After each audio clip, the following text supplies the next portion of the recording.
এই জিহাদকে ফার্জ করা হয়েছে। জিহাদ সম্পর্কে আমাদের সামনে যে চিত্র ভেসে ওঠে জিহাদের কথা শুনলেই, সেটা হচ্ছে এই জিহাদ মানেই হচ্ছে হাতের কাছে যা পাও, দা, খন্তা, শাবল, তাই নিয়ে ঝাঁপায় পড়ো, আর কাফের যে জায়গায় পাও টুকরা টুকরা করে শেষ করে দাও, এর নাম জিহাদ। এই কথা আমাদেরকে পাশ্চাত্যের লেখকরা তারা এভাবে চিত্রিত করেছে ইসলামের জিহাদকে। এটাকে ফার্সিতে বলা হয়েছে ওয়ালাকিন কালামদার কাফে দুশমন আস্ত। দুশমনের হাতে কলম ছিল, যেমন খুশি তেমন ইসলামের ইতিহাসকে তারা বিকৃত করেছে। জিহাদ এটি হারবের প্রতিশব্দ নয়, জিহাদ এটি এর প্রতিশব্দ নয়, জিহাদ এটি যুদ্ধের প্রতিশব্দ নয়। হারবুন মানে যুদ্ধ, ওয়ার মানে যুদ্ধ, আর আরবি জিহাদ মানে যুদ্ধ নয়। আরবিতে জিহাদের আবিধানিক এবং পারিভাষিক অর্থ হচ্ছে এই, ভালো করে বুঝুন। জিহাদ শব্দের আবিধানিক এবং পারিভাষিক অর্থ হচ্ছে এই যে যে কোনো উদ্দেশ্যকে সফলতার শীর্ষে পৌঁছে দেওয়ার জন্য যে প্রাণান্তকার প্রচেষ্টা চালানো হয়, ওই প্রচেষ্টার আরবি নাম হচ্ছে জিহাদ। এই আরবি নামটি কি? জিহাদ। আমি আল্লাহর দ্বীন কায়েম করতে চাই, এজন্য যে আল্লাহ পাক আমাকে যদি শক্তি দিয়ে থাকেন অর্থ খরচ করা, আমার যদি টাকা কড়ি থাকে, এই রাস্তায় টাকা খরচ করা হচ্ছে আমার মালি জিহাদ। এই রাস্তায় যদি আমি বক্তব্য রাখতে পারি, তো আমি যদি বলিষ্ঠ কণ্ঠে আল্লাহর দ্বীন কায়েমের সংগ্রামের পথে যদি কথা বলতে পারি, এটা আমার বক্তব্যের জিহাদ। আল্লাহ যদি আমাকে শক্তি দিয়ে থাকেন কলমের, আমি যদি ইসলামের সপক্ষে দ্বীন প্রতিষ্ঠার লক্ষ্যে যদি আমি লিখি, এটা আমার কলমের জিহাদ, আমার চিন্তার জিহাদ, আমার মেধার জিহাদ, আমার প্রজ্ঞার জিহাদ। সর্বশেষ যদি এই আন্দোলনকে পরিচালিত করতে গিয়ে যদি সশস্ত্র হামলার মোকাবেলা করতে হয়, তাহলে সশস্ত্রভাবেই মোকাবেলা করাটাই হচ্ছে জিহাদের চূড়ান্ত রূপ। এটা প্রাথমিক পর্যায়ে নয়। জিহাদ অর্থই এটা নয় যে লাঠি ঠ্যাঙ্গা নিয়ে যারে পান ইসলাম মানে না ওর মাথা ভেঙে দেয়, এরকম নয়। আল্লাহ পাক তা বলেননি। কোরআনে কারীমে রব্বুল আলামিন বলেছেন, রাসূল পাক সাল্লাল্লাহু আলাইহি ওয়াসাল্লামকে বলেছেন, ইন্নামা আনতা মুযাক্কিরুন লাস্তা আলাইহিম বিমুসাইতির। হাবিব, আপনি একজন উপদেশক, উপদেশের কথাগুলি মানুষকে শোনান। আপনাকে দারোগা করে লাঠি চার্জ করার জন্য মানুষের সামনে দারোগা হিসেবে পাঠানো হয়নি, মানুষকে হেদায়েতের বাণী শোনান। আল্লাহ এই ব্যবস্থা করেননি কোরআনে কারীমে যে আমার কালেমা যারা মানবে না, কোরআন মানবে না, ফেরেশতা দিয়া পিটাও, নবী পাঠায় দিয়া নবীদের দিয়া পিটাও। না, পিটাপিটি মারামারি মূল বক্তব্য নয়। মূল বক্তব্য হচ্ছে আল্লাহর প্রতি ঈমান, রাসূলের প্রতি ঈমান, কিতাবের প্রতি ঈমান, ফেরেশতার প্রতি ঈমান, পরকালের প্রতি ঈমান। এই ঈমানকে প্রতিষ্ঠিত করতে হবে পৃথিবীর বুকে, সেজন্য সংগ্রাম করতে হবে। সেই সংগ্রাম যত প্রকারেরই হোক সবগুলি জিহাদের অন্তর্ভুক্ত। সবগুলি কি? জিহাদের অন্তর্ভুক্ত। কিন্তু আজকে পৃথিবীর ইহুদি আর খ্রিস্টানেরা যে যুদ্ধ করছে বিভিন্ন জায়গায়, ওই যুদ্ধ হচ্ছে রাষ্ট্র দখলের জন্য, দেশ দখলের জন্য। মুসলমানেরা স্বার্থ সিদ্ধির জন্য, দেশ দখলের জন্য জিহাদ করে না। জিহাদ সম্পর্কে যে ধারণার কুধারণা এবং মিথ্যা ধারণার সৃষ্টি করা হয়েছে, তার কারণেই যে ওরা জানে না মুসলমান কি। ওরা ইসলামকে মনে করে শুধুমাত্র একটি ধর্ম, আর মুসলমানদেরকে মনে করে একটা জাতি। আমাদেরকে প্রথমে কথা বিশ্বাস করতে হবে, মুসলমান কোন গতানুগতিক ভাবে কোন জাতির নাম নয়, আর ইসলাম গতানুগতিক ভাবে কোন ধর্মের নাম নয়। ইসলাম তাহলে কি? ইসলামটা যেমন হিন্দু ধর্ম, খ্রিস্টান ধর্ম, ইসলাম কি তেমন একটি ধর্ম? না। ইসলাম হচ্ছে as a complete code of life. ইসলাম হচ্ছে মুকাম্মাল নিজামে হায়াত, একটি পরিপূর্ণ জীবন ব্যবস্থার নাম হচ্ছে ইসলাম।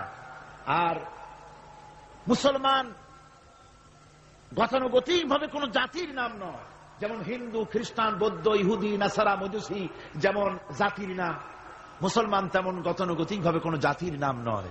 হিন্দু জাতি কাকে বলে? তো বলা হবে 12 মাসে যারা 13 পূজা করে ওরাই হচ্ছে হিন্দু জাতি। খ্রিস্টান কাদের বলে?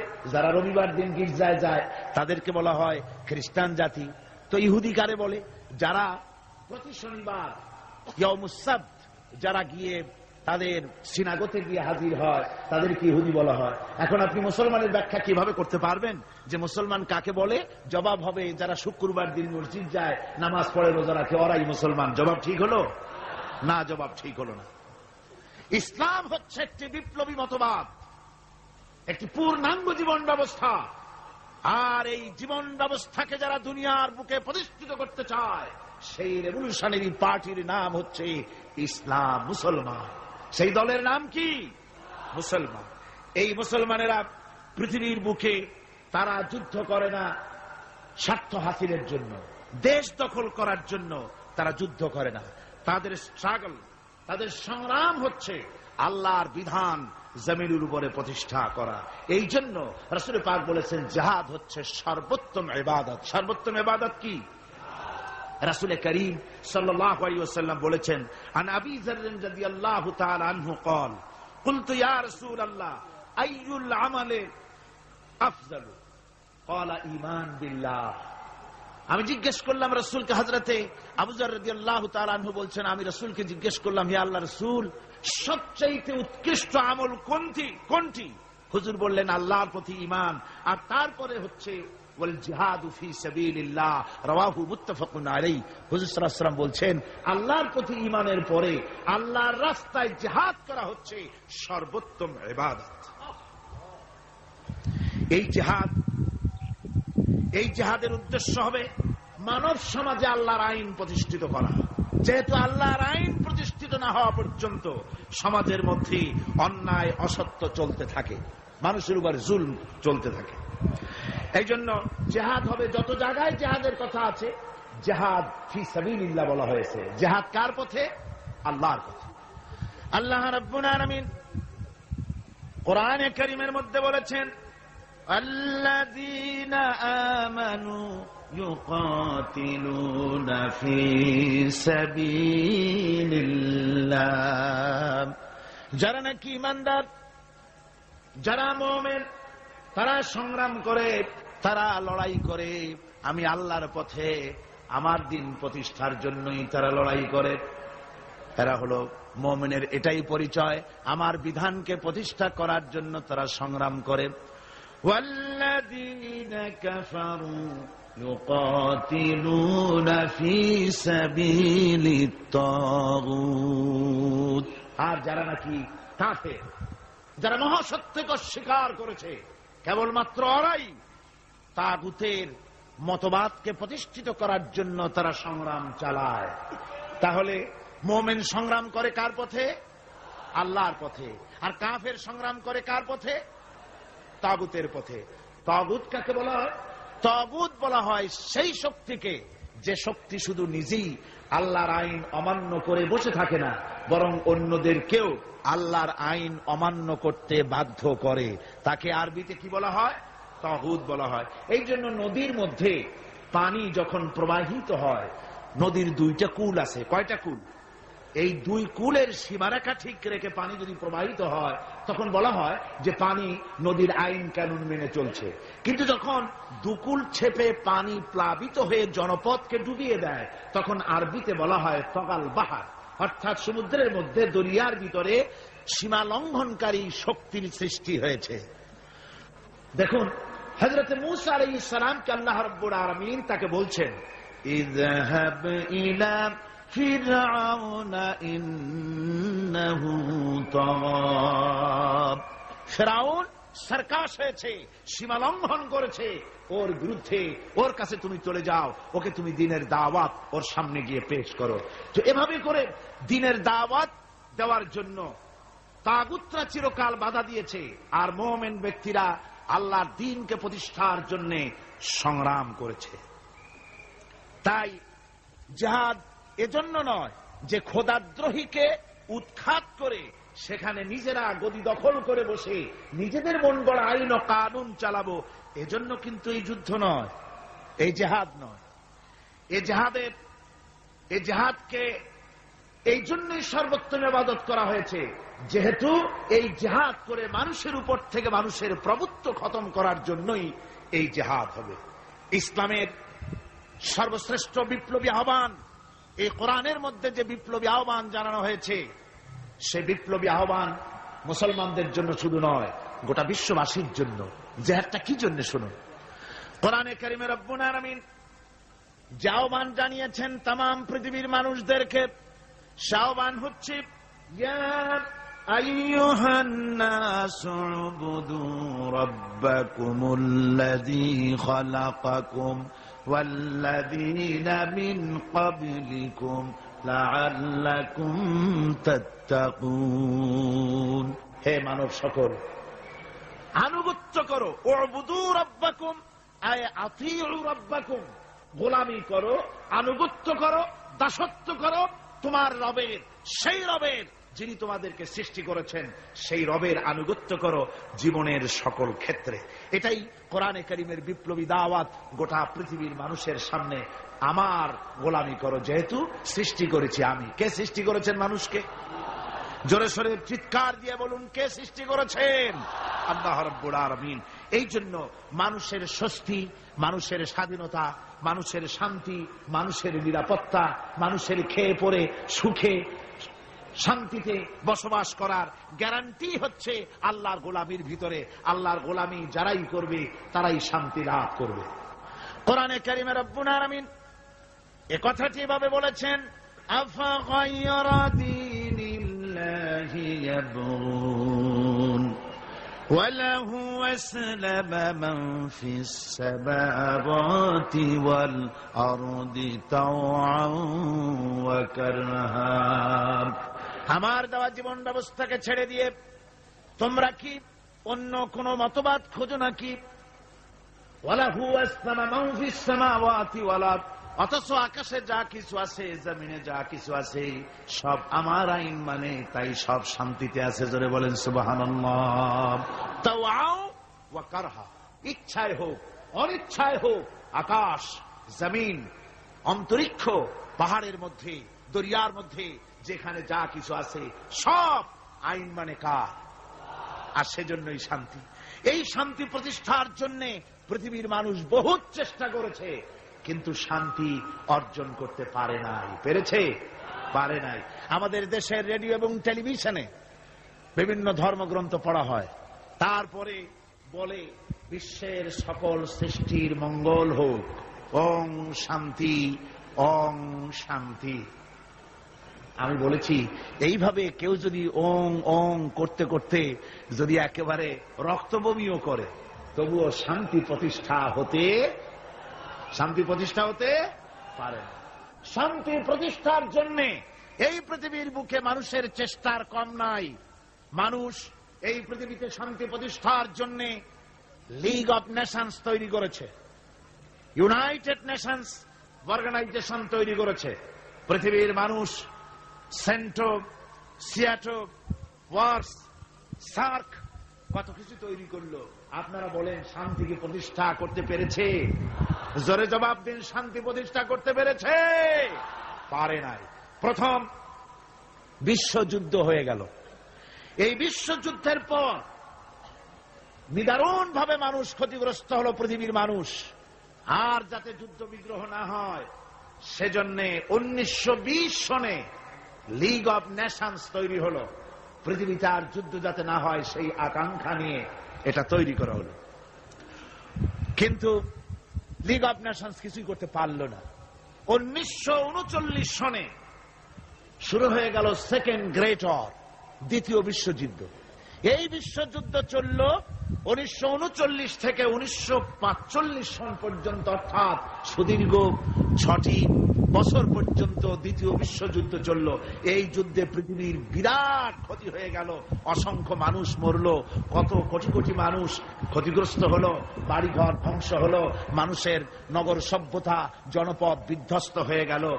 আর যাতে যুদ্ধ বিগ্রহ না হয় সেজন্য পৃথিবীর মানুষেরা তৈরি করলো ইউএনও, ইউনাইটেড নেশনস অর্গানাইজেশন, যাকে বলা হয় জাতিসংঘ। কি বলা হয়? এই জাতিসংঘ প্রতিষ্ঠা হয়েছিল কি জন্যে? শান্তি প্রতিষ্ঠার জন্য। আপনারা বলেন জাতিসংঘ কি শান্তি প্রতিষ্ঠা করতে পেরেছে? জোরে বলেন, পেরেছে? পারে নাই। জাতিসংঘ হচ্ছে আজকের পৃথিবীর আমেরিকার একটা হাতের পুতুল। পুতুল নাচ যারা দেখেছেন, পুতুল যেমন মানুষের হাতে সুতা বাঁধা থাকে আর তাই দিয়া পুতুলের নাচায়, জাতিসংঘকে এভাবে আমেরিকা নাচায়। তাই আমরা দেখতে পাই ইসরায়েল যদি জাতিসংঘের কোন আইনকে, উপদেশকে, সাজেশনকে, কোন বিধিবিধানকে লঙ্ঘন করে তাহলে ইসরায়েলের উপরে অ্যাকশন নেওয়া হয় না। ইরাক যদি জাতিসংঘের কিছু করলো তাহলেই সমস্ত বিমান নিয়ে আর তার নৌজাহাজ নিয়ে সমানে হামলা শুরু হয়ে যায়। দুনিয়ার সোমালিয়ার ভিতরে মারামারি তারাই লাগিয়েছে, বসনিয়ায় মারামারি ওরাই লাগিয়েছে। এখানে জাতিসংঘের কোনো ভূমিকা নাই। অর্থাৎ আমেরিকা যতটুকুন বলবে ততটুকুনই অগ্রসর হবে, যতটুকুন বলবে না ততটুকুন অগ্রসর হতে পারবে না। আমি দৃষ্টান্ত দিয়ে থাকি জাতিসংঘের এভাবে। জাতিসংঘের দৃষ্টান্তটা এমন যে এক লোক, তার বন্ধুর বাড়িতে আগুন লেগেছিল। তারপর সেই বন্ধু চিৎকার মেলে বলছে, ভাইরা আমার বাড়ি তো আগুন লেগে গেল, ও আমার বন্ধুরা, আমার প্রতিবেশী, তোমরা যারা আছো তোমাদের হাতের কাছে যা আছে তাই নিয়ে আমার বাড়ির আগুন নিভায়ে দাও। বন্ধুর আত্মচিৎকার শুনে চতুর্দিক থেকে লোকেরা ছুটল। তার এক বন্ধু ছিল, তার ছিল দর্জির দোকান, টেইলার মাস্টার ছিলেন তিনি। তিনি দেখলেন বন্ধুর বাড়িতে আগুন লেগেছে, হাতের কাছে যা আছে তাই নিয়ে যেতে বলেছে। তো আমার পাশে তো কতগুলি কাপড়ের টুকরা ছাড়া কিছুই নাই। এক বস্তা কাপড়ের টুকরা নিয়ে ছুটলো আগুন নিভাবার জন্য।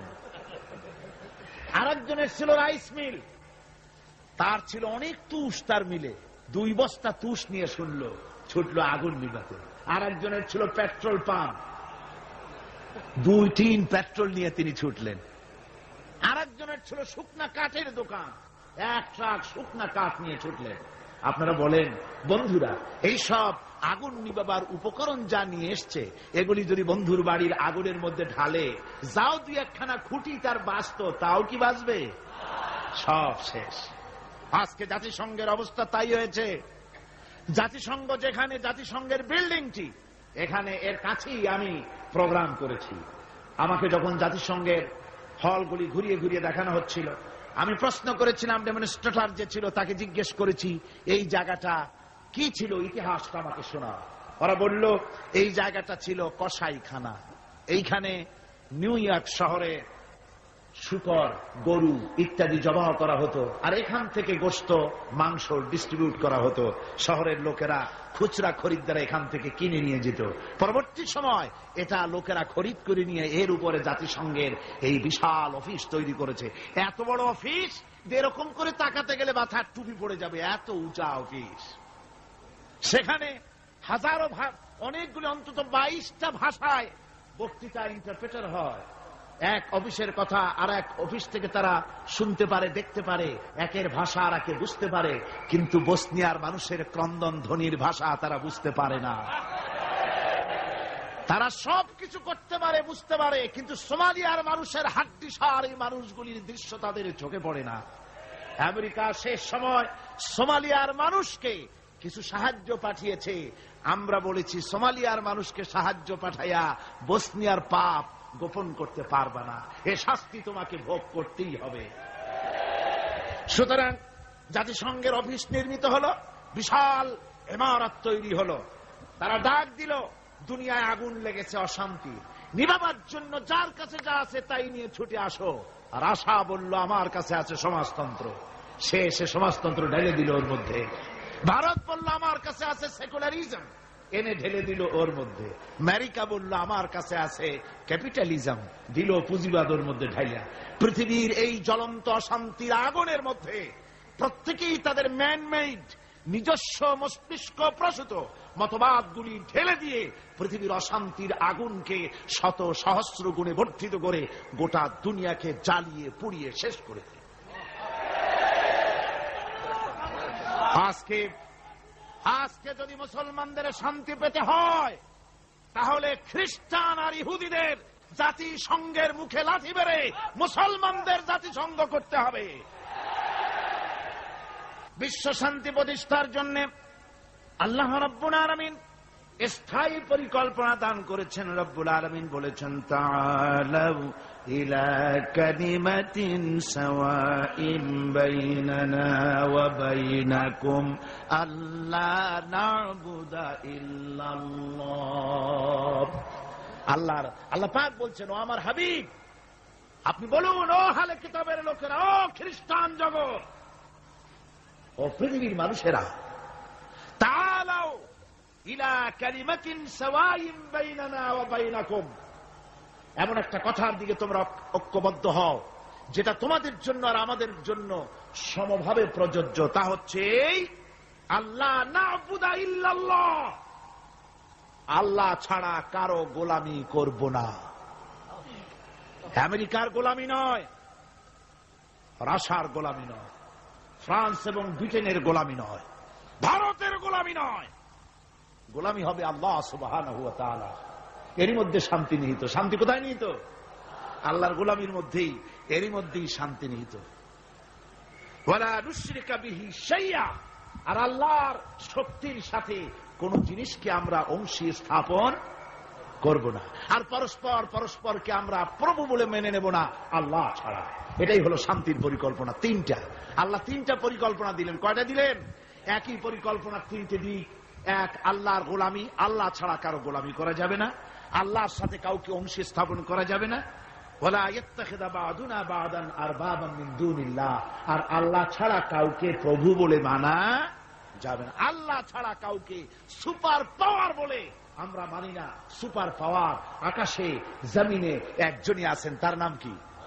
জোরে বলেন, তার নাম কি?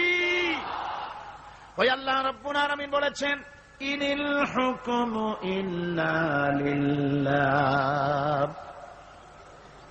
হুকুম আইন একমাত্র আল্লাহরই চলতে পারে, মানুষের উপরে আর কারণ। আলা লাহুল খালকু ওয়াল আমর, সৃষ্টি যার, আইন চলবে সেই আল্লাহ রাব্বুল আলামিনের। মানুষের এই কথা কেন আমাদের মাথার মধ্যে ঢোকে না? আমাদের মাথার মধ্যে এই কথা আসা দরকার। এই পৃথিবীতে কই একটা গরু তো আর একটা গরুর আইন মানে না। লক্ষ্য করেন, মাঠে ময়দানে যে বড় বড় গরু আছে, যে গরুটার শিং মোটা, স্বাস্থ্য মোটা, সেই গরু সে বলে নাকি যে এর মধ্যে দুর্বল যত গরু আছে কেউ নড়তে পারবে না, আমার হুকুম মেনে চলতে হবে। আর সমস্ত ছোট গরুরা ভয়েস চোটে জড়সড় হইয়া ঘাস খাওয়া বাদ দিয়া মাঠের এক কোনায় গিয়ে দাঁড়ায় রয়েছে, এরকম দেখা গেছে কখনো?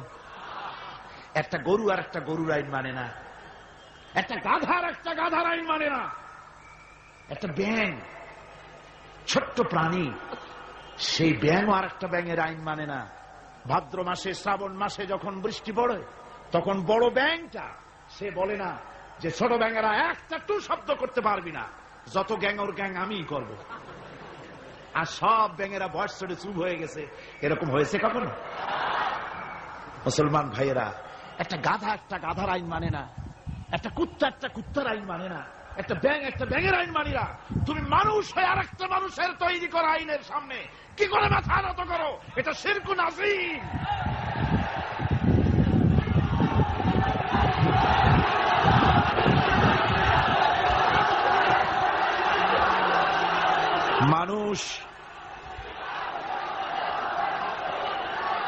মানুষ কেবলমাত্র আল্লাহ রাব্বুল আলামিনের, আল্লাহ সুবহানাহু ওয়া তাআলার আইনকেই মানতে হবে, আর কারো আইন মানা যাবে না। এমন কি যেসব নেতারা আল্লাহর আইনকে মানতে বাধ্য করে না, সেসব নেতাদের নেতৃত্ব মানা। আল্লাহ রাব্বুল আলামিন কোরআনে কারীমের মধ্যে বলেছেন, ওয়ালা তুতিউ আমরাল মুসরিফিনা আল্লাযীনা ইউফসিদুনা ফিল আরদি ওয়ালা ইউসলিহুন। আল্লাহ পাক বলেন, ওই সব নেতাদের আনুগত্য মোটেও করো না যারা নাকি জমিনের উপরে বিপর্যয় সৃষ্টি করে, ফাসাদ সৃষ্টি করে, আর সংশোধনমূলক কোনো কাজ করে না। ওই সব নেতাদের কোনো কথা তোমরা মেনো না, তাদের অনুসরণ করো না। আইন মানা তো দূরের কথা, ওদের আনুগত্যও করো না। আল্লাহ পাক আরো বলেছেন, আলা লানাতুল্লাহি আলায যালিমিন আল্লাযীনা ইয়াসুদ্দুনা আন সাবিলিল্লাহি ওয়া ইয়াবগুনাহা ইওয়াজা। আল্লাহর লানত, আল্লাহর অভিসম্পদ ওই সব নেতাদের উপরে যারা নাকি আল্লাহর সহজ রাস্তাকে জটিল এবং বক্র করে দেয়, যারা আল্লাহর আইন মানুষকে মানার ব্যাপারে বাধ্য করে না, বরং আল্লাহর আইন মানুষ যাতে না মানে সেই চেষ্টাই যারা করে। আল্লাহর রাস্তায় ওয়াসুদ্দুন আন সাবিলিল্লাহ, আল্লাহর রাস্তায় যারা ইসলামী আন্দোলনের সামনে, আল্লাহর দ্বীনের সামনে যারা প্রতিবন্ধকতার সৃষ্টি করে, আল্লাহ বলেন তাদের উপরে আল্লাহর লানত, তাদের উপরে আল্লাহর কি লানত। এই জন্য কোরআনে কারীম বলছে এই সমস্ত নেতৃত্ব খোদা বিরোধী নেতৃত্ব, আল্লাহদ্রোহী নেতৃত্ব যেখানেই প্রতিষ্ঠিত হয় সেখানে তারা দুইটা কাজ করে। যেখানে ইসলাম থাকে না সেখানে তারা যদি ক্ষমতা দখল করে দুইটা কাজ করে। কয়টা কাজ? কোরআনে রব্বুল আলামিন কোরআনে কারীমে বলেছেন, ইন্নাল মুলুকা ইযা দাখালু ক্বারিয়াতান আফসাদুহা ওয়া জাআলু আইজ্জাতা আহলিহা আযিল্লা ওয়া কাযালিকা ইয়াফআলুন। আল্লাহ রাব্বুল আলামিন বলেন, এই ধরনের লোকেরা যখন কোন জনপদের মধ্যে প্রবেশ করে, যাদের মন মগজের মধ্যে আল্লাহ নাই, রসুল নাই, দ্বীন নাই, ঈমান নাই, এই চরিত্রের লোকেরা যখন কোন দেশকে দখল করে বা ক্ষমতায় যায়, তখন তারা দুই দফা কাজ করে। কয় দফা? দুই দফা কাজ করে। তার একটা দফা হলো তারা সেই সমাজের ভিতরে সম্মানিত লোকগুলিকে বেইজ্জত করে, লাঞ্ছিত করে, আর সমাজের ভিতরে ফাসাদ বরপা করে দেয়। বাস্তব কিনা বলে? এই বাস্তবতা কি সন তারিখ দিয়ে বুঝাই দেওয়া লাগবে আপনাদেরকে? মানুষেরা আল্লাহ রাব্বুল আলামিন সাফ করে বলছেন, এরা যখন ক্ষমতায় যায় দুই দফা কাজ করে। দেশের সম্মানিত লোকগুলিকে বেইজ্জত করে দেয়, তারা লাঞ্ছিত করে, আর সমাজের মধ্যে বিপর্যয় ফাসাদ সৃষ্টি করে দেয়। মারামারি, কাটাকাটি, ব্যাংক লুট, মানুষ হত্যা, চতুর্দিকে ত্রাস সৃষ্টি করে তারা। পক্ষান্তরে আল্লাহ রাব্বুল আলামিন বলেন, পক্ষান্তরে যারা আমার দ্বীন কায়েম করে, আমার মুমিন বান্দারা কোন দেশ যদি দখল করে, কোন দেশে যদি আমার ইসলাম কায়েম হয়ে যায়, তখন আমার বান্দারা চার দফা কাজ করে। কয় দফা? আল্লাযীনা ইম্মাক্কান্নাহুম ফিল আরদ আকামুস সালাত ওয়া আতাউজ যাকাত ওয়া আমারু বিল মারুফ ওয়া নাহাউ আনিল মুনকার। আমার বান্দারা মুমিনেরা তারা যদি ক্ষমতা পায়, কোন দেশে যদি তারা যেতে পারে, ক্ষমতা দখল করে, তাহলে তারা চার দফা কাজ করে। প্রথম দফা হচ্ছে তারা ক্ষমতা নিয়েই নামাজ প্রতিষ্ঠা করে। কি প্রতিষ্ঠা করে? প্রথম কাজই হলো তারা নামাজ প্রতিষ্ঠা করে। তারপরে তারা সেখানে যাকাত আদায় করে। প্রথমে নামাজ প্রতিষ্ঠা করে, 2 নম্বরে যাকাত আদায় করে, 3 নম্বরে মানুষকে সৎ কাজের আদেশ দেয়, 4 নম্বরে অসৎ কাজ থেকে মানুষকে বিরত রাখে। এই 4টি কাজ করে মুমিনেরা ক্ষমতায় গেলে। আর যাদের চিন্তায় চেতনায় কোরআন নাই, আল্লাহ নাই, রসুল নাই, ঈমান নাই, ওরা যদি ক্ষমতায় যায় 2 দফা কাজ করে। সম্মানওয়ালা লোকগুলোকে বেইজ্জত করে দেয়, জেল ভরে সব সম্মানিত লোক দিয়ে, বাড়িঘর লুটপাট করে সব সম্মানিত লোকদের, তাদেরকে জ্বালাবতন করে দেয়, আর সেখানে বিপর্যয় মারামারি সৃষ্টি করে দেয়। এই জন্যে দুনিয়ায় যত পয়গম্বর এসেছেন, সমস্ত নবীরা তারা মানুষের কাছে দাওয়াত পেশ করেছেন।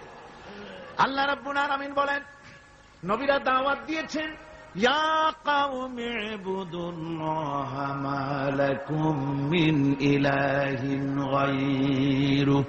আল্লাহ রাব্বুল আলামিন বলেন, নবীরা যখন দুনিয়ায় যে নবী এসেছেন, মানুষকে দাওয়াত দিয়েছেন, ইয়া কওমি, হে আমার জাতি, হে আমার সম্প্রদায়, এক আল্লাহর গোলামি করো, তিনি ছাড়া তোমাদের কোনো প্রভু নাই, আইনদাতা নাই, বিধানদাতা নাই, তার আনুগত্য করো জীবনের সকল ক্ষেত্রে। কোরআনে কারীমে মুসলমানদেরকে বলা হয়েছে হিজবুল্লাহ, মুসলমানদেরকে কি বলা হয়েছে? হেজবুল্লাহ। হেজবুল্লাহ মানে কি? আল্লাহর সৈনিক। এই আল্লাহর সৈনিকদের, তাদেরকে আল্লাহ পাক এই পৃথিবীতে তাদের অস্তিত্ব প্রতিষ্ঠিত করেছেন কি কারণে? তার কারণ হচ্ছে রব্বুল আলামিন বলেছেন, কুনতুম খায়রা উম্মাতিন উখরিজাত লিন-নাসি তা'মুরুনা বিল মা'রুফি ওয়া তানহাউনা 'আনিল মুনকার। কুনতুম খায়রা উম্মাতিন, তোমরাই শ্রেষ্ঠতম জাতি, শ্রেষ্ঠতম দল। মানুষের কল্যাণের জন্য তোমাদেরকে পৃথিবীতে প্রেরণ করা হয়েছে। কাজ কি?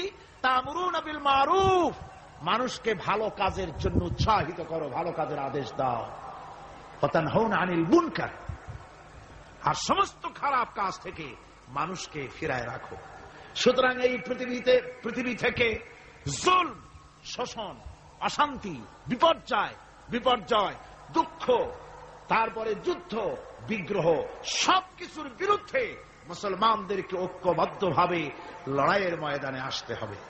কোরআনে কারিমে রব্বুল আলামিন কথা এভাবে বলেছেন, ওয়াকাতিলুহুম হাত্তা লা তাকুনা ফিতনাতুন ওয়া ইয়াকুনাদ দীনু কুল্লুহু লিল্লাহ।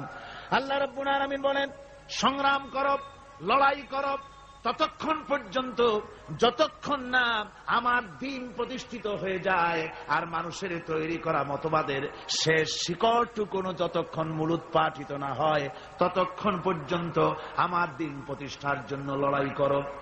ও মুসলমানেরা, যারা মুসলমান এই লড়াই, এই জিহাদের দায়িত্ব যদি গ্রহণ না করে, মুসলমানেরা যদি ঈমানের এই দায়িত্ব কবুল না করে, আল্লাহর দ্বীন প্রতিষ্ঠার জন্য যদি সংগ্রাম না করে, রব্বুল আলামিন বলেন, ইল্লা তাফআলুহু তাকুন ফিতনাতুন ফিল আরদি ওয়া ফাসাদুন কাবীর। ইল্লা তাফআলুহু, যদি তোমরা তা না করো, তাহলে মনে রেখে দিও বিরাট বিপর্যয়, ভাঙন, মুসিবতের সম্মুখীন তোমাদের হতে হবে পৃথিবীর মুসলমানেরা।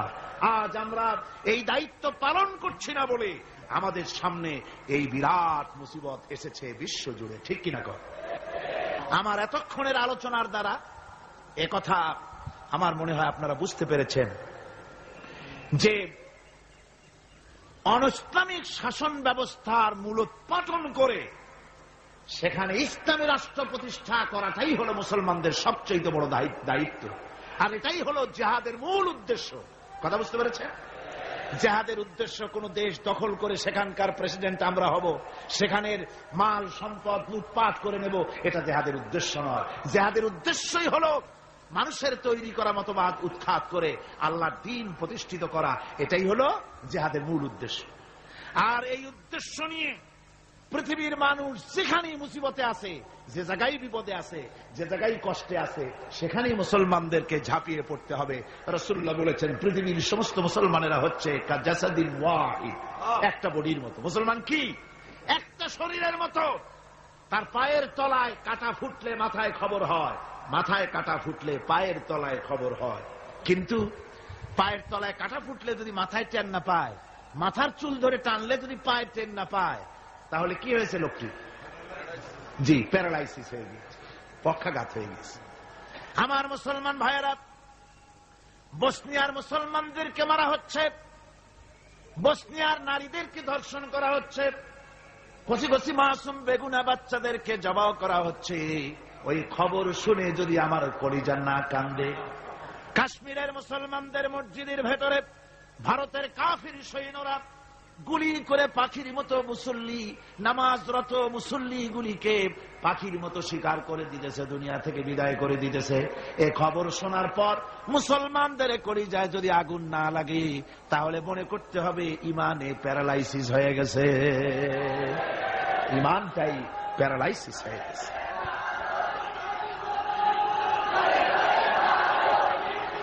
আমার আল্লাহ রাব্বুল আলামিন কোরআনে কারীমের মধ্যে পরিষ্কার বলেছেন, ওয়ামা লাকুম লা তুকাতিলুনা ফি সাবিলিল্লাহ والمستضعفين من الرجال والنساء والبلدان الذين يقولون ربنا أخرجنا من هذه القرية الظالم أهلها وما لكم কি হয়েছে তোমাদের লা তুকাতিলুনা ফি সাবিলিল্লাহ আমার রাস্তায় কেন সংগ্রাম করো না, কেন লড়াই করো না। ওয়াল মুস্তাদাফিন মিনার রিজাল, যেখানে নিপীড়িত নিগৃহীত আবাল বৃদ্ধ বনিতা পুরুষ নারী কচি কচি শিশু নির্যাতনে অতিষ্ঠ হয়ে আমার দরবারে ফরিয়াদ করে বলছে, আয় আল্লাহ এই জালিমের জনপদ থেকে আমাদেরকে মুক্ত করো। এভাবে যখন কান্দে, ও মুসলমানেরা তোমাদের কি হলো, তোমরা কেন ঝাঁপিয়ে পড়ো না তাদের সপক্ষে, কেন লড়াই করো না? ভাইরা আমার, সারা বিশ্ব জুড়ে মুসলমানদের উপরে নির্যাতন চলছে। এই নির্যাতনের বিরুদ্ধে মুসলমানদেরকে ঐক্যবদ্ধ হতে হবে দ্বীন প্রতিষ্ঠা করার জন্য। দ্বীন যদি প্রতিষ্ঠিত হয় তাহলে নির্যাতন বন্ধ হয়ে যাবে, শয়তানি বদমাশি সব বন্ধ হয়ে গিয়ে সুখ এবং শান্তি প্রতিষ্ঠিত হবে। এই জন্য ইসলামে জিহাদের স্তর সম্পর্কে বলা হয়েছে। রাসূল পাক সাল্লাল্লাহু আলাইহি ওয়াসাল্লাম বলেছেন, ফামান জাহাদাহুম বিয়াদিহি ফাহুয়া মুমিন ওয়ামান জাহাদাহুম বিলিসানিহি ফাহুয়া মুমিন ওয়ামান জাহাদাহুম বিকলবিহি ফাহুয়া মুমিন ওয়া লাইসা ওয়ারা যালিকা মিনাল ঈমানি হাববাতু খারদালি। মুসলিম শরীফের হাদিস। আল্লাহর নবী বলতেছেন, যে ব্যক্তি অন্যায়ের বিরুদ্ধে হাত দিয়ে লড়াই করবে সে ব্যক্তি মুমিন, যে মুখ দিয়ে কথা বলবে এটার বিরুদ্ধে সেও মুমিন, যে ব্যক্তি মনে মনে এটাকে ঘৃণা করবে সেও মুমিন। এরপরে ইমানের কোন স্তর নাই, ইমানের আর কোন জায়গা নাই, শেষ শেষ। তাহলে ফার্স্ট ক্লাস মুমিন কে? যে ব্যক্তি হাত দিয়ে বাধা দেয়। ফার্স্ট ক্লাস মুমিন কে? যে ব্যক্তি অন্যায়ের বিরুদ্ধে তার দুহাত উত্তোলন করে অন্যায়কে চুরমার করে দেওয়ার জন্য জেগে আসে, সেই হলো ফার্স্ট ক্লাস মুমিন। এটা যদি না পারে তাহলে মনে মনে খারাপ জাত, তাহলে মুখ দিয়ে বলতে হবে। এটা হলো সেকেন্ড ক্লাস। মুখ দিয়ে বলা কি? Second class. মুখ দিয়ে বলতে হবে। মুখেও যদি প্রতিবাদ করতে না পারো, মনে মনে খারাপ জানো, এর পেছনে কোনো ইমানের দরজা নাই, স্তর নাই। তবে মনে মনে খারাপ জানা, আর খারাপ জানার অর্থ কি? মনে মনে খারাপ জেনে এই পরিস্থিতির কেমন করে পরিবর্তন আসতে পারে সেই চিন্তা ভাবনা দরদ যদি কলিজায় না থাকে তো ইমানের খাতায় নামটাও থাকবে না। মুমিনদেরকে আল্লাহ দ্বীন প্রতিষ্ঠার জন্য জিহাদে অংশগ্রহণ করতে হবে। তাদেরকে এই জিহাদ হচ্ছে আল্লাহ পাকের পক্ষ থেকে বিরাট নিয়ামত মুসলমানদের জন্য। আমার ভাইয়েরা, ঈমান হচ্ছে জিহাদের সাথে অঙ্গাঅঙ্গি ভাবে জড়িত। আল্লাহর পথে জিহাদের বিরাট মর্যাদা। সে মর্যাদার কথা আমি সূরা আস-সাফ আলোচনা করতে গিয়ে তার প্রথম দিনেই, প্রথম রুকুতেই আপনাদের সামনে পেশ করেছি। আল্লাহ রাব্বুল আলামিন বলেন, ইন্নাল্লাহা ইউহিব্বুল্লাযীনা ইউকাতিলুনা ফী সাবিলিহি সাফফান কাআন্নাহুম বুনিয়ানুম মারসুস। আল্লাহ রাব্বুল আলামিন বলেন, আল্লাহর কাছে সর্বাধিক প্রিয় ব্যক্তি তারা, সবচাইতে প্রিয় ব্যক্তি ওই সব লোকেরা যারা নাকি আল্লাহর দ্বীন প্রতিষ্ঠার জন্য যারা লড়াই করে সারিবদ্ধ হয়ে, ইস্পাত দৃঢ় হয়ে, সীসা ঢালা প্রাচীরের মতো কাতারবন্দী হয়ে আল্লাহর জন্য, আল্লাহর দ্বীনের জন্য যারা লড়াই করে তারাই হলো আল্লাহর কাছে সবচাইতে বেশি প্রিয় ব্যক্তি। সবচাইতে প্রিয় মানুষ তারা যারা দ্বীন প্রতিষ্ঠার জন্য লড়ে। আমরা মনে করেছি যে আমরা যে নামাজ পড়ি, রোজা রাখি, হজ করি, যাকাত দেই, মিলাদ শরীফ পড়ি, এতেই আল্লাহ খুশি, এই করেই আমরা কিয়ামতের দিন বেহেশতে চলে যাব। না ভাই, এত সহজে যদি বেহেশতে যাওয়া যেত তাহলে সাহাবায়ে কেরাম এত কষ্ট করতেন না। আম্বিয়া আলাইহিমুস সালাম এত কষ্ট করতেন না। সূরা তওবার মধ্যে এই কথাটি আল্লাহ পাক কি সুন্দর করে বলেছেন। আল্লাহ বলেছেন, আজআলতুম সিকায়াতাল হাজ্জ ওয়া ইমারাতাল মাসজিদিল হারাম কামান আমানা বিল্লাহি ওয়াল ইয়াউমিল আখির ওয়া জাহাদা ফি সাবিলিল্লাহ লা ইস্তাউনা ইনদাল্লাহ ওয়াল্লাহু লা ইয়াহদিল কওমাল যালিমিন।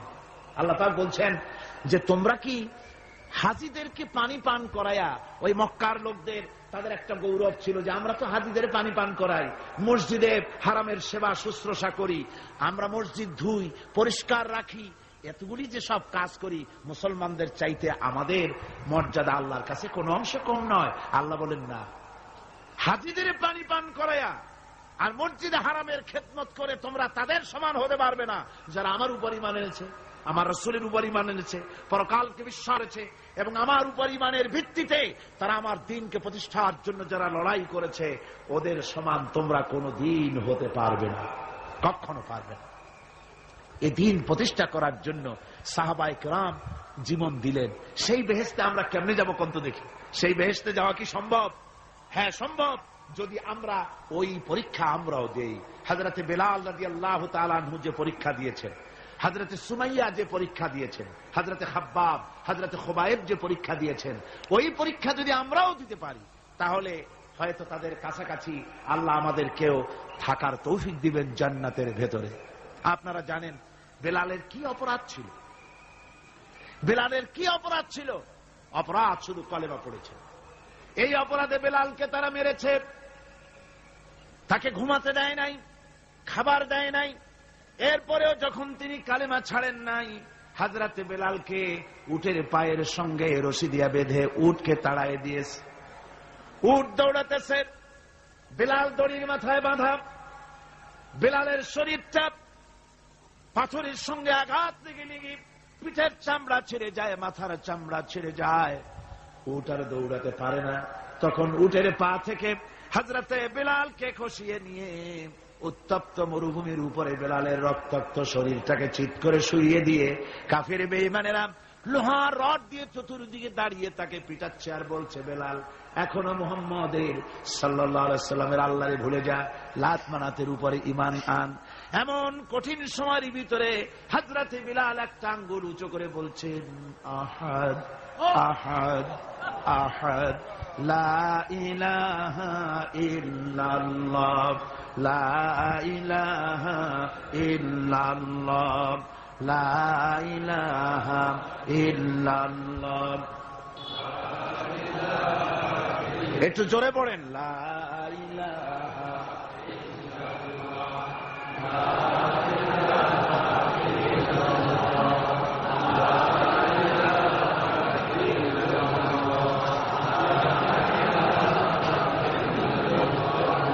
লা ইলাহা ইল্লাল্লাহ মুহাম্মাদুর রাসূলুল্লাহ। আমার ভাইরা, ওরা হযরতে খাব্বাবকে বেঁধেছে, খুঁটির সাথে বেঁধে চতুর্দিক থেকে তীর নিক্ষেপ করছে, তরবারি মারতেছে, শরীরের গোশত টুকরা টুকরা হয়ে পড়তেছে। এরপরে কাফেরের নেতা বলতেছে, থামো, একটা কথা বলে নেই। জিজ্ঞেস করছে, খাব্বাব তোমাকে ছেড়ে দিতে পারি একটা শর্ত যদি মানো, তোমার পরিবর্তে এখানে এনে আল্লাহর নবীকে, তোমাদের নবীকে এনে বাঁধবো, তার উপর অত্যাচার করব, এটা যদি মানো তোমারে ছেড়ে দিতে পারি। এতক্ষণ ধরে যিনি তীর তরবারির আঘাত নীরবে সহ্য করতেছিলেন, এখন মানুষের এই কথার আঘাত তিনি সহ্য করতে পারলেন না। হযরতে খাব্বাব ডাক দিয়া বলেন, ও কাফির বেঈমানেরা শোনো, তোমাদের হাত দিয়া আল্লাহর নবীকে এখানে এনে, তোমাদের হাত দিয়ে তীর তরবারি তো দূরের কথা, তোমাদের নাপাক হাত দিয়া আল্লাহ নবীর গায়ে যদি একটা ফুলও নিক্ষেপ করো, আমার শরীরের ভিতরে এক ফোঁটা রক্ত থাকতে আমি তা বরদাস্ত করব না। চতুর্দিক থেকে মার আরম্ভ হয়ে গেল, গায়ের গোশত পড়ে যায়। হযরতে খাব্বাব মনে করলেন এখন তো আর জীবন বাঁচবে না, বুঝি মরে যাব। তিনি তখন বললেন, রব্বুল আলামিন, আমার তো সময় হয়ে এসেছে বোধহয়, আমার এখন জীবনের শেষ মুহূর্তে আমার মন চায় যদি 2টা সেজদা তোমারে দিতে পারতাম, 2 রাকাত নামাজ যদি পড়তে পারতাম, জীবনটা আমার খুশি হয়ে যেত। কিন্তু আমি বান্ধা, কেমন করে আমি সেজদা দেব? সেজদা দেওয়ার কোন উপায় আমার নাই। তবে কাবা শরীফের দিকে আমার মুখ ঘুরানো আছে, আমি আমার মাথাটা একটুখানি নিচু করে নিলাম। আমার এই মাথা নিচু করাকে আমার জীবনের শেষ সেজদা হিসেবে ধরে নিও। কাফির বেঈমানেরা হযরতে খাব্বাবের মাথা ধরি অন্যদিকে ঘুরিয়ে দিল। হযরতে খাব্বাব পড়লেন, ফাইনামা তুওয়াল্লু ফাসাম্মা ওয়াজহুল্লাহ। যেদিকেই মুখ ঘুরাও সেদিকেই আল্লাহ, আল্লাহ ছাড়া কোনো দিক নাই। আমার ভাইরা, এই জিহাদে এত বড় ফজিলত আল্লাহ রাব্বুল আলামিন রেখেছেন। দ্বীন প্রতিষ্ঠার জন্য যারা লড়ে, আল্লাহ পাক তাদের জন্য বিরাট নিয়ামত রেখেছেন। সুবহানাল্লাহ পড়ে হযরত আব্বাস রাদিয়াল্লাহু তাআলা আনহু বর্ণনা করছেন, সামি'তু রাসূলুল্লাহ সাল্লাল্লাহু আলাইহি ওয়াসাল্লাম ইয়াকুল, আইনান লা তামাসসুহান নার ওয়া আইনুন বাকাত মিন খাশিয়াতিল্লাহ ওয়া আইনুন বাতাত তাহরিসু ফি সাবিলিল্লাহ। রাওয়াহু তিরমিজি। হযরত ইবনে আব্বাস রাদিয়াল্লাহু তাআলা তিনি বলছেন, আমি রাসূলুল্লাহকে বলতে শুনেছি, আল্লাহর নবী বলেছেন, 2টি চোখকে জাহান্নামের আগুন 2টা চোখকে স্পর্শ করবে না। একটা চোখ হচ্ছে গভীর রাত্রে যারা আল্লাহর ভয়তে, জাহান্নামের ভয়তে যারা কান্দে, জাহান্নামের আগুন ওই চক্ষুকে স্পর্শ করবে না। আর যারা দ্বীন প্রতিষ্ঠার জন্য, আল্লাহর দ্বীন কায়েমের জন্য ময়দানে যারা লড়াই করে, রাতের বেলায় পাহারা দেয়, ওই পাহারারত চোখের মধ্যে জাহান্নামের আগুন ওই চোখে স্পর্শ করবে না। আমার ভাইরা, হযরত উসমান রাদিয়াল্লাহু তাআলা আনহু বলছেন, মান রাবাতা লাইলাতান ফি সাবিলিল্লাহ কানাত কাআলফি লাইলাতিন সিয়ামুহা ওয়া কিয়ামুহা। 1000 রাত ধরে রোজা রাখলে, 1000 রাত ধরে ইবাদত করলে, আর 1000 দিন ধরে রোজা রাখলে যে সওয়াব হবে, একটা ঘন্টা, একটা রাত যদি কেউ পাহারা দেয় আল্লাহর দ্বীনকে প্রতিষ্ঠার জন্য, আল্লাহর দ্বীনের কোন ইসলামী রাষ্ট্রের প্রহরায় যদি কেউ যদি থাকে, একটা রাতে পাহারা দিয়ে যে সওয়াব হবে, 1000 বছর ধরে নামাজ রোজা করে ওই সওয়াব পাওয়া যাবে না। সুবহানাল্লাহ। অর্থাৎ 1000 বছর ধরে নামাজ রোজা করার মতোই সওয়াব পাহারা দেওয়া আল্লাহর দ্বীনের, ইসলামের রাষ্ট্রকে। বন্ধুগণ, রাসূল পাক সাল্লাল্লাহু আলাইহি ওয়াসাল্লাম তিনি বলেছেন, কিয়ামতের দিন জাহান্নামের আগুন আর জিহাদের ময়দানের ধুলি, এই দুটি একসঙ্গে কোন মানুষের পেটের মধ্যে প্রবেশ করবে না। রাসূল পাক সাল্লাল্লাহু আলাইহি ওয়াসাল্লামের একটি হাদিস যা মিশকাত শরীফের মধ্যে বর্ণিত আছে। মিশকাত শরীফের সম্ভবত 336 পৃষ্ঠায় এই হাদিসটি বর্ণনা করা হয়েছে যে হযরত ইবনে আইস রাদিয়াল্লাহু তাআলা আনহু হচ্ছেন এই হাদিসের রাবী। তিনি বলছেন, একবার হুজুর সাল্লাল্লাহু আলাইহি ওয়াসাল্লাম এক ব্যক্তির জানাজায় গিয়ে উপস্থিত হলেন।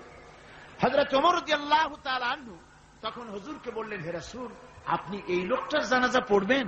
এই লোক তো ইসলামের এই ক্ষতি করেছে, সেই ক্ষতি করেছে, অমুক করেছে, এই লোকটার আপনি জানাজা পড়বেন? হুজুর তখন উপস্থিত লোকদের জিজ্ঞেস করলেন, হাজিরিন, তোমরা কি কেউ এই লোকটাকে কোন ইসলামের ভালো কাজ করতে দেখেছো? একজন লোক দাঁড়িয়ে গেলেন, তিনি বললেন, হে আল্লাহর নবী, আমি সাক্ষী, আমি দেখেছি। একটা মুজাহিদ বাহিনী জিহাদ করে ফিরতে ছিল, তো এক জায়গায় তারা ডেরা গাড়লো, শিবির স্থাপন করলো, রাত কাটাবে বলে। আমি দেখেছি এই লোকটি সারা রাত সেই মুজাহিদদেরকে, সাহাবীদেরকে সারা রাত জেগে জেগে পাহারা দিয়েছে। আল্লাহর নবী জানাজার ইমামতি করলেন, আর এরপরে তাকে কবরের মধ্যে মাদফুন করে দিয়ে নবীজি তার কবরের পাশে দাঁড়িয়ে বললেন, ইন্না আসহাবাকা ইয়াজুন্নুনা আন্নাকা মিন আহলিন নার ওয়া আনা আশহাদু আন্নাকা মিন আহলিল জান্নাহ। নবীজি বলছেন, ও কবরবাসী, তোমার সাথীরা মনে করে তুমি জাহান্নামী, আর আমি নবী মুহাম্মদ সাল্লাল্লাহু আলাইহি ওয়াসাল্লাম সাক্ষী দিচ্ছি তুমি বেশক আল্লাহর বেহেশতি, তুমি অবশ্যই আল্লাহর জান্নাতে যাবে। এরপর হযরত ওমরের দিকে ফিরে রাসূলুল্লাহ বললেন, ওমর, মানুষের শুধু বাহ্য দৃশ্যটাই দেখো না, তার অন্তরের জজবাটাকেও কদর করো। সুবহানাল্লাহ বিহামদিহি। এই জিহাদের ময়দানে যারা কাজ করে, জান দেয়, মাল দেয়, আল্লাহ পাক তাদের উপরে রহম করেন। এই জিহাদ হচ্ছে এক অগ্নি পরীক্ষা। এই জিহাদটা কি? অগ্নি পরীক্ষা। এমনি এমনি বেহেশতে যাওয়া যাবে না ভাই। আল্লাহ রাব্বুল আলামিন কোরআনে কারীমের মধ্যে বলেছেন, আহাসিবান নাসু আইয়ুতরাকু আইয়াকুলু আমান্না ওয়া হুম লা ইফতানুন। লোকেরা কি ভেবেছে নাকি যে ঈমান এনেছি এই কথাটা বললেই আমি বেহেশত দিয়ে দিব, মুমিন বলে সার্টিফাই করব? না, যখনই তারা বলবে আমি মুমিন, আমি তখন তাকে অবশ্যই পরীক্ষা করব, এই পরীক্ষায় তাকে পাশ করতে হবে। কোরআনে কারীমে আল্লাহ রাব্বুল আলামিন অনেক জায়গায় এই কথাগুলি বলেছেন। এমনি এমনি ছেড়ে দেওয়া হবে না। আমি অতীতের লোকদেরকেও পরীক্ষা করেছি, তোমাদেরকেও পরীক্ষা করব। পরীক্ষা না দিয়ে কেউ তোমরা বেহেশতে যেতে পারবে না। এই জমিনে তোমাদের আগুনের পরীক্ষা দিতে হবে। পয়গম্বরেরা কষ্ট করেছেন, সাহাবায়ে কিরাম কষ্ট করেছেন। আল্লাহ রাব্বুল আলামিন তিনি বলছেন, আম হাসিবতুম আন তাদখুলুল জান্নাতা ওয়া লাম্মা ইয়াতিকুম মাসালুল লাযীনা খালাউ মিন ক্বাবলিকুম মাসাতহুমুল বাসাউ ওয়াদ-দাররাউ ওয়া যুলজিলু হাত্তা ইয়াকুলার রাসূলু ওয়াল্লাযীনা মা'হু মাতা নাসরুল্লাহ আলা ইন্না নাসরাল্লাহি করিব। আল্লাহ রাব্বুল আলামিন বলেন, তোমরা কি মনে করেছো যে তোমরা বেহেশতে প্রবেশ করবে, অথচ তোমাদের পূর্বে যারা এই পৃথিবীতে এসেছিল তাদেরকে আমি যেমন পরীক্ষা করেছি ওরকম পরীক্ষা এখনো তোমাদের উপরে আসে নাই, ওরকম বিপদও আসে নাই, মুসিবতও আসে নাই। এমন বিপদ এসেছিল নবীদের উপরে, সাহাবায়ে কিরামদের উপরে, যে বিপদে মানুষ জর্জরিত হয়ে গিয়ে নবী এবং তার সাথী সঙ্গীরা একথা তারা মুখ থেকে বেরিয়ে গেছে, মাতা নাসরুল্লাহ, আয় আল্লাহ তোমার মদত কখন আসবে, তোমার মদত কখন আসবে? মার খেতে খেতে তো শেষ হয়ে গেলাম। এইভাবে যখন মার আসে চতুর্দিক থেকে আর মুমিনেরা ময়দানে পা জমায় টিকে থাকে দিন প্রতিষ্ঠার জন্য, আল্লাহ তখন খুশি হয়ে এক সময় ঘোষণা করে দিবেন, আলা ইন্না নাসরাল্লাহি করিব, আর দেরি নাই, আমার মদত আমার সাহায্য তোমাদের জন্য অবধারিত। সুবহানাল্লাহ। আমার ভাইরা, বিষয়টা সহজ নয়। শুধু দুইটা সেজদা দিয়া, শুধু তাহাজ্জুদের কিছু নামাজ পড়িয়া আল্লাহর জান্নাতে যাওয়া এত সহজ নয়। রাস্তা খুব কঠিন, রাস্তা খুব। ये शहादत गाहे उल्फत में कदम रखना, ये शहादत गाहे उल्फत में कदम रखना, लोग समझते हैं आसान है मुसलमान होना। এটা হলো শাহাদাতের উত্তপ্ত ময়দানে পা রাখা। লোকেরা মনে করে ইসলাম গ্রহণ করা, মুসলমান হওয়া বুঝি বড় সহজ ব্যাপার। এত সহজ না। আমরা হানফি মাসলাকের লোক, ইমাম আবু হানিফার মাসলাক অনুযায়ী চলি। আমরা মনে করি বেহেশতে এমনি যাব, কিন্তু আমাদের ইমাম সাহেব কি করছেন ওই ইতিহাস আমাদের জানা নেই। খাজা বাবার মহব্বতে অস্থির। রজব মাস আসলে পরে বড় বড় ডেক্সি চড়ায়, সেই ডেক্সির উপরে লাল শালু বিছায়, তারপরে টাকা পয়সা রোজগার বহুত করে। আসলে তো খাজা না, আসলে হচ্ছে ইয়া খাজা কুস্তু আজা, পেট তো ভরে যায়। পেট ভরার জন্য পয়সা করে ইনকাম করা।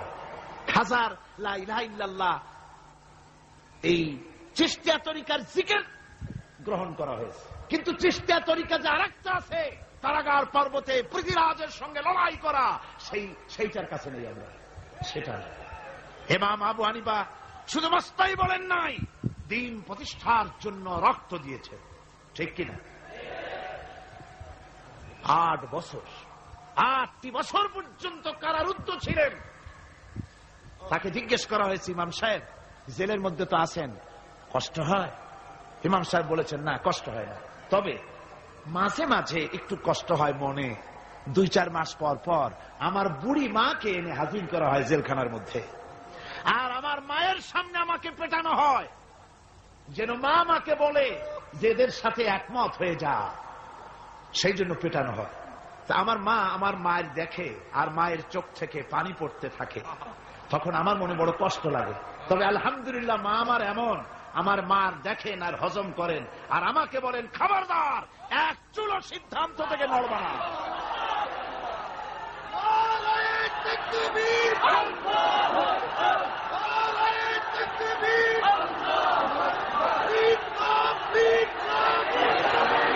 আমার ভাইরা, ইমাম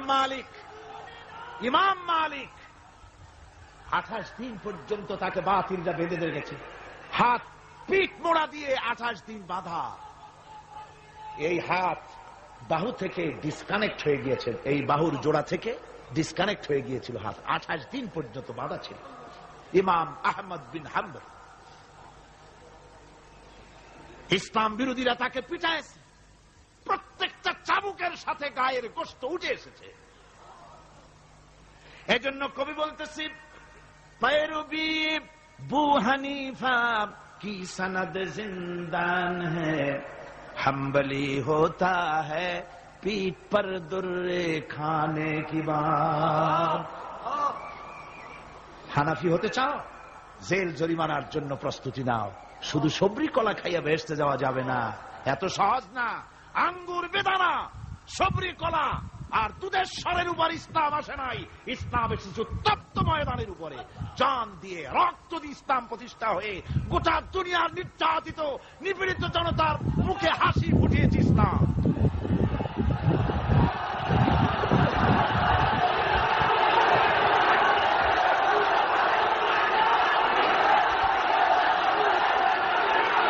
আমার ভাইয়েরা, এই জিহাদ যখন শুরু হয়ে যাবে, মুসলমানেরা যখন আল্লাহর দয় বিধান কায়েমের জন্য যখন লড়াইয়ের ময়দানে যখন ঝাঁপায়া পড়বে, সে ময়দানে যদি তাদের অস্ত্র কম থাকে, জনসংখ্যা কম থাকে, আল্লাহ রাব্বুল আলামিন আদা করেছেন ওয়া কানা হাক্কান আলাইনা নাসরুল মুমিনিন।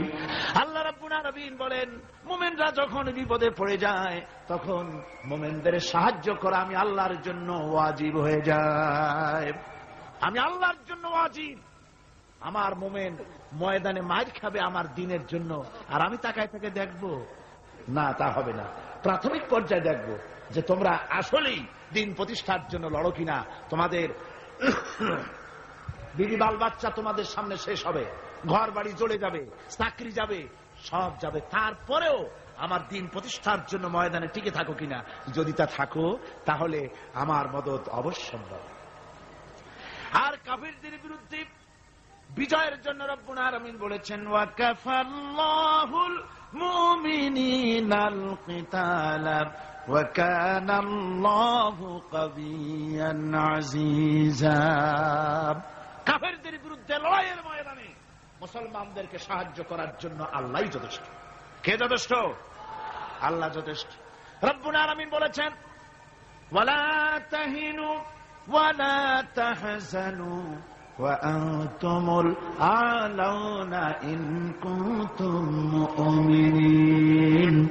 কোনো ভয় নাই, কোনো চিন্তা নাই, যদি তোমরা মুমিন হও আমি আল্লাহ রব্বুল আলামিন তোমাদেরকে বিজয়ী করব।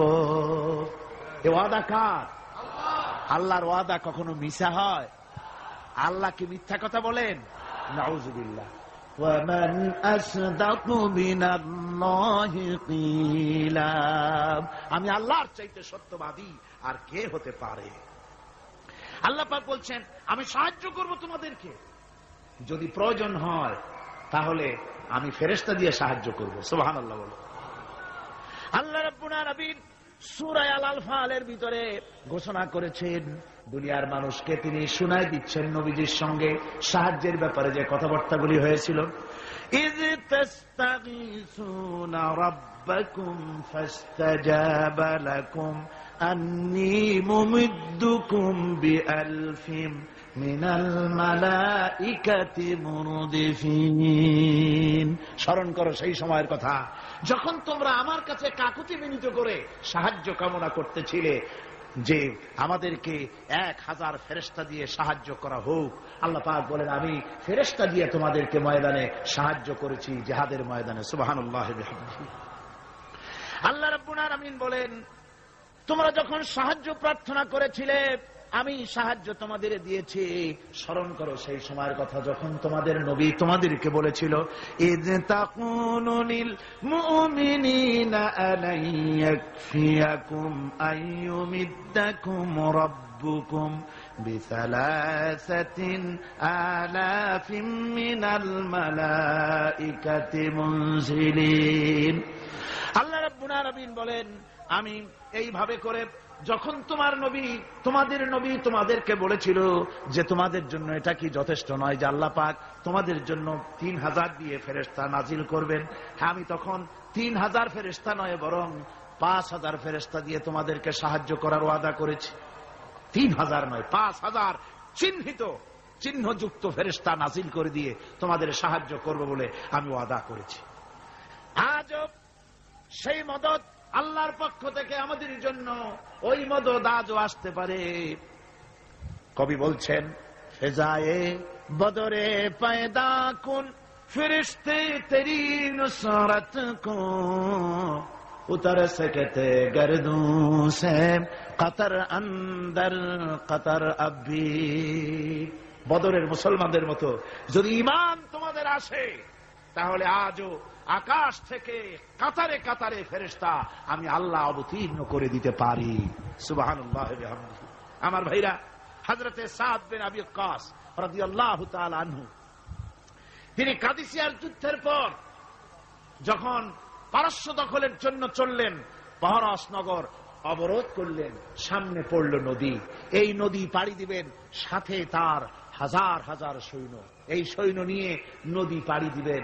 জিজ্ঞেস করলেন সাহাবীদের, তোমরা কি চাও ইসলামের আন্দোলন, ইসলামের জিহাদ, আল্লাহর দ্বীন এখানেই শেষ হয়ে যাক, এটা চাও, না ইসলামের এই কলেমার আওয়াজ নদীর ওপারেও নিয়ে যেতে হবে, অথচ আমাদের কাছে কোনো পারাপারের কোনো নৌকা নাই, কি করতে চাও? সাহাবীরা বললেন, আমরা আপনার অর্ডার ফলো করব, আমরা এই নদীর ওপারে গিয়েও কালেমার পতাকাকে উড্ডীন করতে চাই, কালেমার সুশীতল ছায়াতলে গোটা দুনিয়াকে আনতে চাই। হযরতে সাদ তখন বললেন, তাহলে তোমরা সবাই আমার পেছনে পেছনে এই দরিয়ার ভিতরে ঝাঁপিয়ে পড়ো, আর আমার সঙ্গে সবাই উচ্চারণ করো, নাস্তাঈনু বিল্লাহি ওয়া নাতাওয়াক্কালু আলাইহি হাসবুনাল্লাহু নি'মাল ওয়াকিল নি'মাল মাওলা ওয়া নি'মান নাসির। ইতিহাস লিখতেছি, 60,000 সৈন্য তাদের অশ্ব নিয়ে, তাদের উষ্ট্র নিয়ে, তাদের মালপত্র নিয়ে, জিহাদের সামান নিয়ে শ্রাবণের খরস্রোতা নদী, উত্তাল তরঙ্গমালায় ভরা নদীর উপর থেকে এই সাহাবীরা পাড়ি দিয়ে ওপার চলে গেলেন। ওপার যাওয়ার পরে হযরতে সাদ বলছেন, তোমাদের কেউ কি হারায় গেছে নাকি? সবাই এদিক ওদিক তাকায়, খোঁজ করে বলল, মানুষ তো দূরের কথা, একটা উট আর ঘোড়াও একটাও হারায় যায় নাই।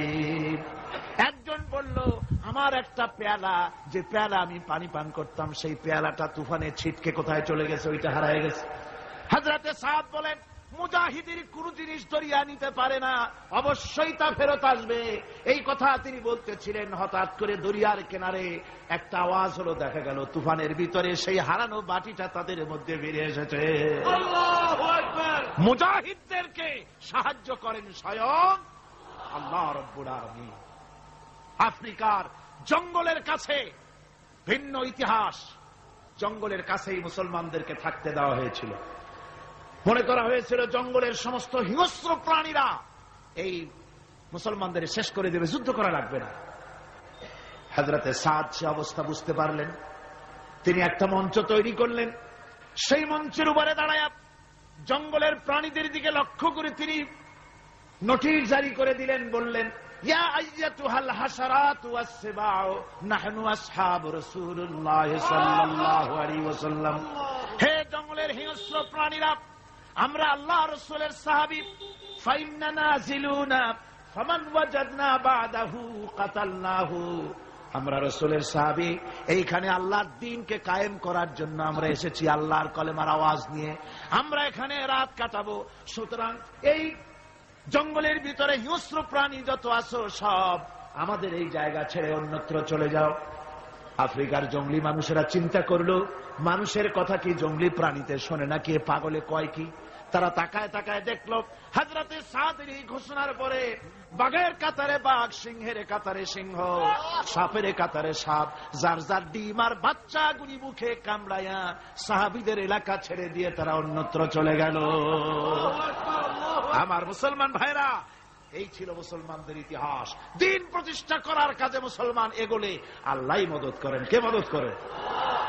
বিশ্বকবি, কবি সম্রাট আল্লামা ইকবাল রহমতুল্লাহ আলাইহি বলেছেন, দশত দশত है दरिया भी न छोड़े हमने, दशत दशत है दरिया भी न छोड़े हमने, बहर जुल्मत पे दौड़ा दिए घोड़े हमने। আমরা সেই মুসলমান, প্রান্তর তো প্রান্তর, আমরা দরিয়ার খরস্রোতা উত্তাল তরঙ্গের উপর থেকে ঘোড়া দাবড়িয়ে আফ্রিকার ভূখণ্ডে কালেমার পতাকা আমরা উড্ডীন করেছি। আমরা সেই মুসলমান